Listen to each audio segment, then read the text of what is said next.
Hey guys, my name is Nardas. I'm going to show you how to make a cannon out of rolling paper. You know the paper and there's inside?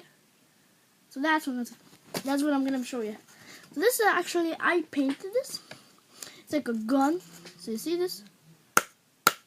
So if you see this, it's my Beyblade. Let me show you. If you have a Beyblade, grab the bottom piece. And if the color is like this, that's how you need to color. So we just put it in, and then nope, I'm just kidding. Actually, you put this finger and this, the one that you make the gun. So you flick it with this. You put it in, cause watch. Now in the minute. Now you put it in. You have to make it.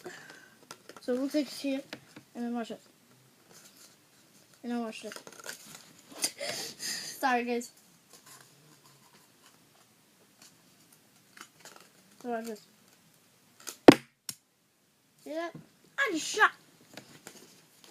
Watch. Got him. Watch it. I just shoot you. So you have a rolling. You have this. So now you color up. You have to make like the ammo. And make this and make it all black or just a rainbow if you like the color any. Grab the Beyblade bottom. It's actually DIY for a cannon. So it's actually pretty cool. So I just wanted to tell you how to make it, and bye bye.